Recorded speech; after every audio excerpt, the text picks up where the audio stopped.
El destacado neurocientífico argentino Mariano Sigman estuvo de visita a nuestro país hace algunos días. El 1 de octubre participó en un evento en el encuentro Confianza y Liderazgo Mirando al Futuro, un evento que organizó PwC Chile en el contexto de su celebración de los 110 años de esta firma y consultora acá en nuestro país. Interesante conversación la que sostuvo con distintos actores de mundos distintos, del sector empresarial, del sector político también, con el foco puesto precisamente en la necesidad de recomponer confianza y cómo la conversación, también el diálogo, nos puede ayudar a ese objetivo. Mariano Sigman está con nosotros aquí en el estudio. Gracias por estar con nosotros en CNN Chile. ¿Qué tal? Mariano. Un placer estar aquí. Mariano, bien interesante el objetivo que planteaba este encuentro y quizás es un buen punto de partida también para abordar los temas que han tratado en tus libros sobre cómo construir confianza precisamente en un momento que particularmente acá en Chile es bien crítico desde ese punto de vista, cuando la ciudadanía muestra mucha desconfianza interpersonal, pero también sobre todo hacia las instituciones. ¿Cuál es el rol del diálogo y la conversación en ese objetivo de reconstrucción? Es un diálogo vital en realidad. Primero, la crisis de la confianza no es de Chile, sino es del mundo. Cada uno piensa que es en su sitio, pero hay una crisis de la confianza en las instituciones en todo el mundo. Y yo creo que las instituciones son cosas que como que son muy grandes y quedan muy lejos, son muy abstractas. Pero una buena manera de acercarse es pensar primero desde la confianza en uno mismo, luego la confianza, ¿sabes?, en la pareja, o en tus padres, o en tus hijos, o tus hermanos. Y luego ahí la confianza en el sitio de trabajo y al final las instituciones. Y todas son parecidas, que en realidad forman parte de un pacto. Que se va construyendo con mucho tiempo, que además empieza en cosas que tienen que ver con la mirada, con la forma en la cual alguien te trata y te refiere, y que se va construyendo y cimentando con el tiempo. Y como pasa en muchas cosas de la vida, son cosas que se construyen lento, pero se destruyen muy rápido. Claro. ¿Y eso es lo que ha pasado recientemente, crees tú? Eso es lo que yo creo que pasa. Es decir, lo que ha pasado en el mundo es que estamos en una crisis de las narrativas, esencialmente, donde creo que todos vivíamos con la convicción de que había ciertas instituciones que nos daban amparo, en las cuales estábamos protegidos, en las cuales estábamos seguros, en las cuales las cosas tenían que funcionar más o menos bien, con fluctuaciones. Como esta idea del fin de la historia, ¿no? Y bueno, claro, lo que va pasando es eso, es que vamos viendo que en realidad estas narrativas que teníamos y que nos daban una especie de salvavidas, un sustento, de repente uno empieza a cuestionarlas. Que es un poco de vuelta, como tú estás en pareja, a lo mejor no estás ni bien ni mal, pero vives con esa idea de un poco de una inercia en la cual las cosas funcionan y no te lo planteas, ni tú ni ella, y las cosas van para adelante. Y de repente un día no es que haya pasado algo decisivo, sino que ha pasado el tiempo y una acumulación de factores y algunas pequeñas cosas. Y de repente un día te empiezas a hacer preguntas. Y cuando te empiezas a hacer preguntas, esas preguntas son un poco inflacionarias, ¿sabes? Porque una vez que has abierto la caja de Pandora, empiezan a salir dudas y a aflorar. Y entonces uno se va convenciendo quizás también. Uno se convence, ¿no? Te empiezas a convencer con el otro, empiezas a ver cosas que antes no veías, porque justamente ese es el problema de la confianza y la desconfianza, que las dos son inflacionarias. O sea, cuando tú confías, tú miras aquellas cosas que siguen dándote confianza en la persona en quien confías, pero si tú empiezas a desconfiar de alguien, en aquellas mismas cosas empiezas a ver de repente todo tipo de fantasmas, en la persona que llega tarde, en la persona que se ha reído de algo, en la que ha dicho algo, en la que no ha dicho algo, y entonces entras en un círculo que es muy difícil de revertir y que se arregla como en la familia, como en las parejas, en general en las buenas conversaciones, poniendo las cosas sobre la mesa. ¿Y por qué la conversación es tan importante? ¿A dónde nos lleva una buena conversación? Porque la conversación en realidad es el lugar donde se construyen las ideas. Es decir, de hecho, esta no es una idea nueva, es una idea antigua. Los griegos, cuando querían pensar sobre un problema, lo que hacían es, primero, que ellos no tenían libros para leer, ¿no?, como tenemos nosotros. Entonces lo que tenían era otra gente. Y entonces cuando querían saber sobre algo, lo que hacían es se rodeaban de otras personas que les nutrían de conocimiento, y en esa especie de te vas nutriendo de alguien que te da una cosa y otro que te da otra cosa, y se arman una especie de mercado. Es decir, la conversación es al mundo de las ideas como el mercado al mundo del comercio. El comercio no existe sin mercado, de intercambios, donde el que trabaja la madera se junta con el que trabaja el hierro y juntos empiezan a hacer piezas más sofisticadas. La conversación es parecida, donde tú tienes una mirada muy particular del mundo, de tu edad, del sitio donde vives, de la manera que tienes de entender las cosas. Claro. Y de repente te juntas con otro que tiene otra perspectiva y que ve el mundo de otro lugar. Porque es inevitable que la mirada personal sea bien limitada, ¿no? Siempre lo es, y una de las ilusiones, esto lo contaba muchísimo el premio Nobel Daniel Kahneman, que era un psicólogo experimental, pero que fue premio Nobel de Economía, Y él contaba que una de las grandes ilusiones es que nosotros pensamos que nuestra realidad es la realidad. Esto que te decía, por ejemplo, uno lo ve como en Chile pasan estas cosas, porque bueno, tú lo ves porque uno está en Chile, entonces estas cosas tienen enorme prominencia, pero si fuésemos a Cataluña, por ejemplo, ahora, dirían, no, es que en Cataluña en este momento hay una crisis de confianza en las instituciones que tiene que ver con el vínculo entre Cataluña y España, y si vamos a Medio Oriente, ni te cuento, y si vamos a Austria, te dirían aquí hay una crisis de Alemania, pero cada uno lo ve desde su lugar particular. Entonces, la razón por la cual la conversación es tan efectiva y por la cual las crisis de confianza empiezan en crisis de la conversación es porque esa es la fábrica de las ideas. Y si la fábrica de las ideas entra en crisis, entonces las ideas se destruyen. Ahora, supone eso en todo caso partir de un punto de cierta humildad, ¿no? De reconocer también que uno no sabe o que tu conocimiento está limitado. Y suena como un poco distinto a lo que uno percibe, por ejemplo, en estos días, donde las posiciones tienden a reafirmarse y a endurecerse más bien. Sí, me encanta esa pregunta porque yo creo que eso también está en la clave y porque además nos muestra una idea sobre la confianza que no es la intuitiva. Mira, todos nosotros hemos ido al colegio, ¿verdad? Y en el colegio tú le preguntas algo a un profesor y el profesor o la profesora suele casi siempre ejercer ese lugar en el cual la autoridad se presume que se gana con conocimiento, ¿no? Entonces, por ejemplo, tú le preguntas algo y es muy raro que un profesor te diga, qué buena pregunta, mira, sabes, no sé la respuesta. Sí. Y esa sería una enseñanza extraordinaria, mucho mejor que cualquier cosa que te puedan decir. Y que al día siguiente venga la profesora y te diga, sabes qué, mira, lo he leído, lo he estudiado y la respuesta es esta. Porque lo que te está enseñando justamente es este ejercicio de humildad en el cual uno el liderazgo lo gana no pretendiendo saber sobre todo, sino poniendo la duda en valor, poniendo en valor la capacidad de descubrir algo que no conocías. E incluso hay otra respuesta que sería tremendamente valiosa para un niño, para una niña que está estudiando, que es que al día siguiente la profesora venga y te diga, mira, ¿sabes qué? No es que no lo sé, es que no se sabe. Y entonces te está dando algo, y fíjate que esto viene desde... Empieza como muy temprano una especie de malentendido de cómo funciona la ciencia y el conocimiento en general. Si tú ves como una noticia típica de un periódico sobre ciencia, es algo así como la ciencia demuestra que, no sé, este producto hace esto, o que la gente que hace esto va así, o que la ciencia nunca demuestra nada. Porque la ciencia observa otra vez, son observaciones parciales de la realidad, y cómo funciona es que tú vas construyendo modelos que van describiendo mejor al mundo. Entonces tú vas entendiendo y sabes que las cosas funcionan así, y la ciencia es muy efectiva.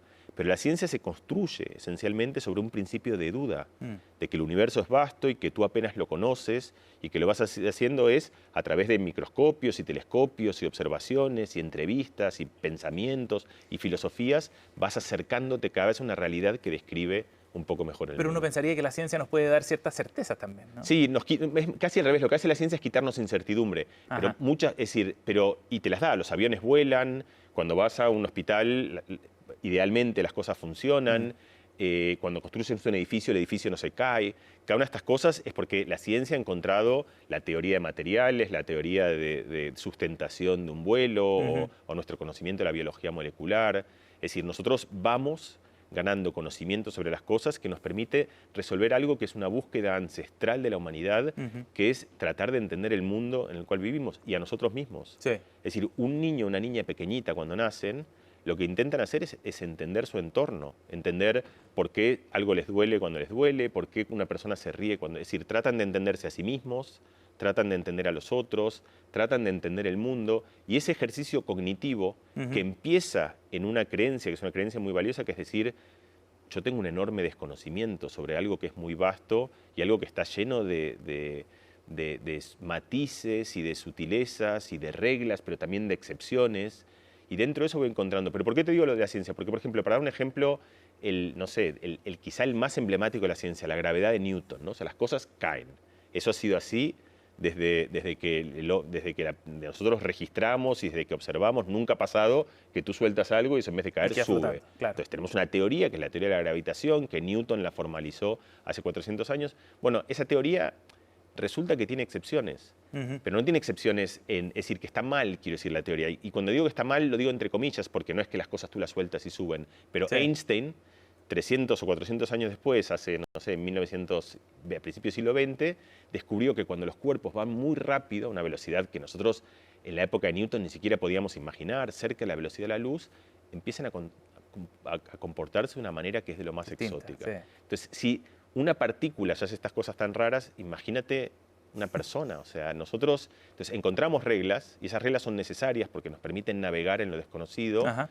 pero tenemos que manejarlas con la humildad de que están plagadas de todo tipo de excepciones. Y en ese sentido, los otros, en este proceso de conversación y de fortalecer la conversación, ¿los otros actúan como una suerte de intermediarios? ¿Qué rol cumplen para ir explorando el mundo y en esa construcción personal? Mira, yo ahora justo estuve investigando mucho la amistad, Ajá. y creo que es un asunto como también, que es un asunto que haríamos bien en cultivarlo, porque la amistad era como para los griegos el principal de los amores, y luego en la modernidad como que el amor romántico toma todo tipo de prominencia. Entonces todas las películas, las narrativas, las tragedias, no son tragedias de amigos, sino que son tragedias de parejas que se separan. Y la amistad aparece como un poco más en la ruptura, en la traición, pero no una especie de oda de lo que uno construye con amigos. Y te digo eso porque yo creo que justamente tenemos que volver a la idea de que los otros son amigos y amigas, en el mejor sentido de la palabra. Entonces conviene ahondar por un segundo en qué significa un amigo. Y muchas veces estas cosas las descubres en sus antónimos.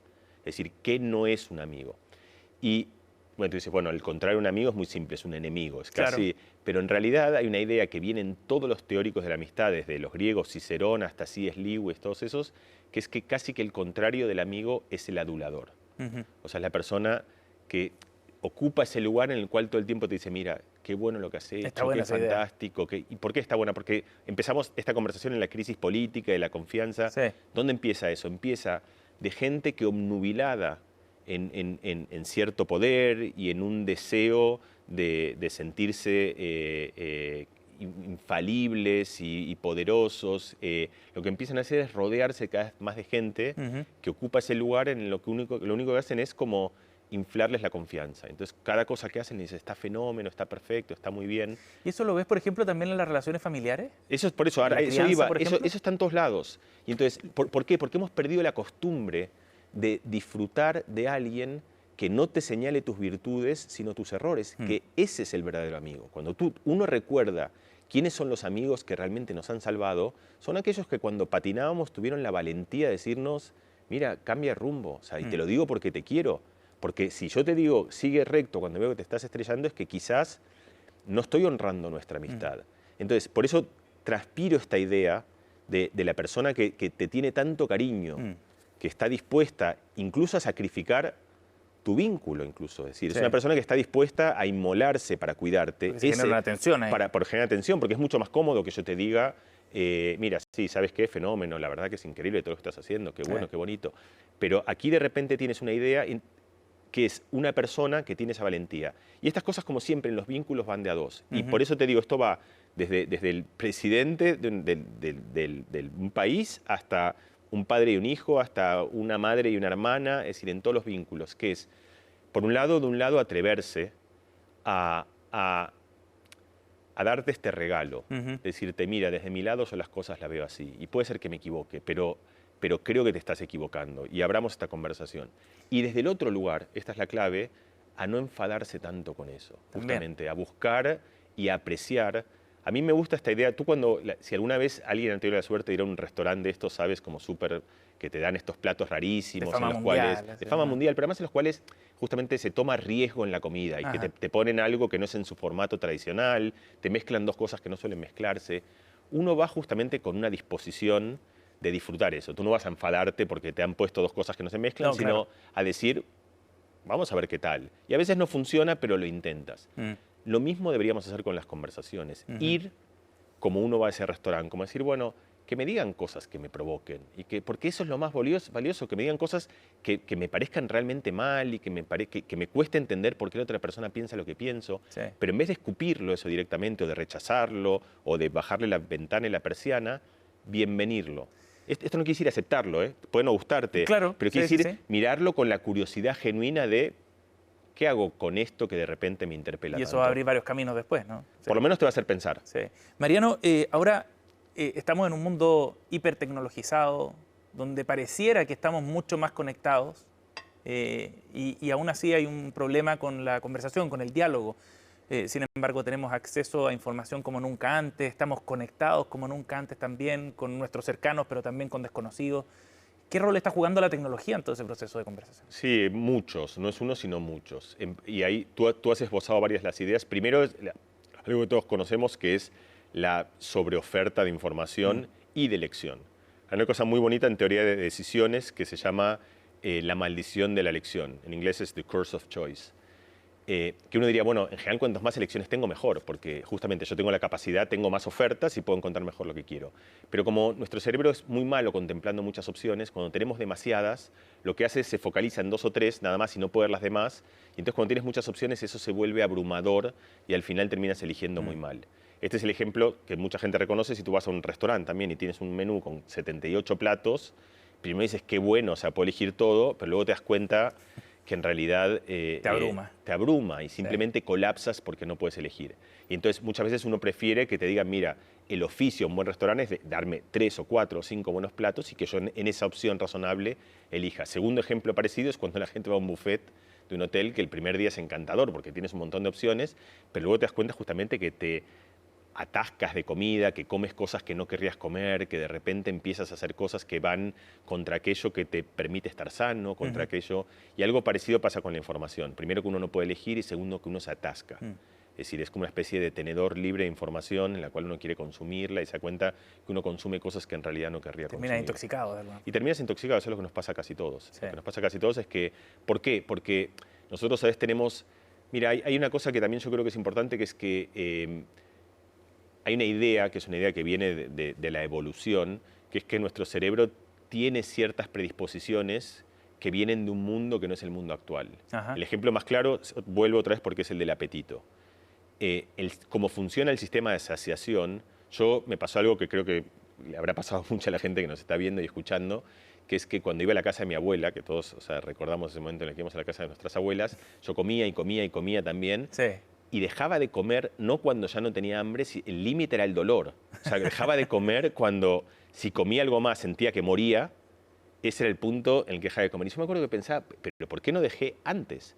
Y la razón por la cual ni yo ni la mayoría de gente deja antes, y la razón por la cual la obesidad es un problema de salud mundial, es porque el cerebro justamente es muy malo dando una señal de decirte, mira, ya has acumulado suficiente comida, es el punto de parar. Sí. ¿Y por qué hace eso? Porque hace 7.000 años, en un momento de muchísima más escasez alimenticia, la política adecuada no era parar cuando habías comido suficiente, sino acopiar y seguir juntando alimento y alimento, porque a lo mejor durante 2 semanas no ibas a comer. Entonces nosotros tenemos un cerebro que evolucionó hace 7.000 años, en un momento en el cual lo más apto y lo mejor y lo óptimo que uno podía hacer era comer todo lo que pudieses comer. Claro.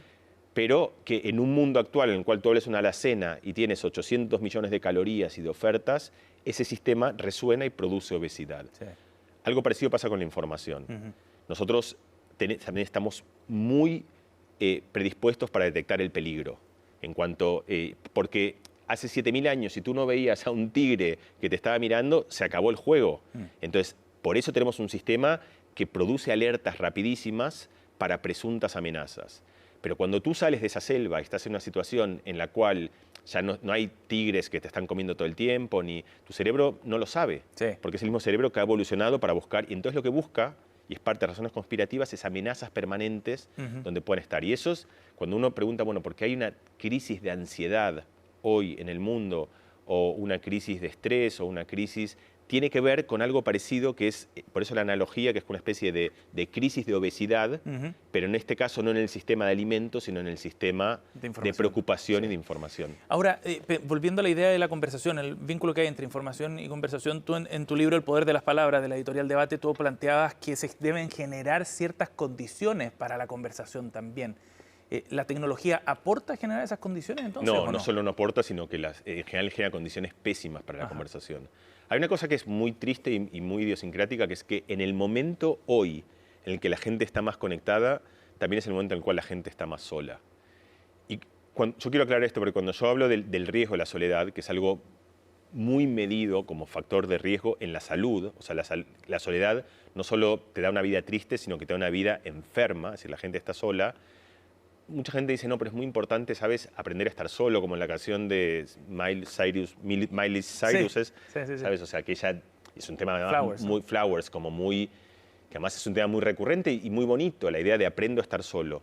Yo no estoy hablando de esa soledad, la soledad deseada, que es muy buena, de alguien que dice, es fenomenal estar 1 hora, 2 horas, o 5 días, o 7 días solo, buscando mi lugar, entendiendo conmigo mismo, contemplando el horizonte. Lo que hablo es de una soledad no deseada. De la persona que cuando realmente necesita un abrazo, una caricia, una palabra, alguien que te saque del embrollo y que te refugie de algo, no tienes de quién agarrarte. Estoy hablando de eso, no de la búsqueda del que tiene el lujo de poder darse unos momentos gratos de soledad. Eso hoy se sabe que es un factor de riesgo enorme, o sea, enorme, enorme. Y entonces, la paradoja es esa, es que eso llega en un momento en el cual todo el mundo está conectado. Tienes 70.000 seguidores por un lado, estás en un concierto con 100.000 personas, estás en una red en la cual hay 700 millones de personas y estás profundamente solo. ¿Y por qué pasa eso? Porque la soledad esencialmente no tiene que ver con la incapacidad de estar rodeado de gente, sino la incapacidad de tener buenas conversaciones. Es decir, tú puedes estar alrededor de 1 millón de personas, pero si no tienes alguien al que puedes mirarle de corazón y decirle lo que te pasa, decirle tus miedos, contarle tus dudas, contarle tus lugares más oscuros, entonces estás profundamente solo. Y las redes sociales son un muy mal lugar para que eso ocurra. Son un muy buen lugar para dar una presunta noción de compañía, de gente que te pone un montón de likes, que te da abrazos, pero que el día que la estás pasando mal y que necesitas una mano desesperadamente, entonces esa gente te das cuenta que en realidad era pura ficción y que no está. Porque las mismas redes tampoco buscan eso, ¿no? Generar ese espacio sincero de conversación tampoco. No es el lugar, y además probablemente eso mismo estaría en tensión con su propia idiosincrasia, que es la de generar volumen, porque hay una tensión también cuando uno dice una crisis de la conversación, que yo creo que hoy tenemos una crisis de la conversación que está ligada a la crisis de la confianza y a ciertas crisis sociales, esto no tiene que ver con que hablemos poco, sino con que hablamos mal. Es decir, en las redes sociales se habla a raudales. Sí, claro. Se está todo el tiempo conversando, pero esa es una conversación que no cumple con uno de sus premisas, no es la única, pero una de sus premisas, que es la de encontrar soluciones para los problemas que más te afligen, para ayudarte a ser la persona que quieres ser, para protegerte y darte una mano en el momento que la necesitas. No es ese el espacio. @Mariuchu. Ese soy yo, sí. Ese es Instagram, ¿cierto? Sí, la cuenta de Instagram de Mariano Sigman, neurocientífico que nos ha acompañado aquí en CNN Chile. Gracias por haber venido a CNN. Un placer, muchísimas gracias. Gracias, Mariano. Gracias por acompañarnos. Nos vemos en la próxima entrevista de CNN Chile.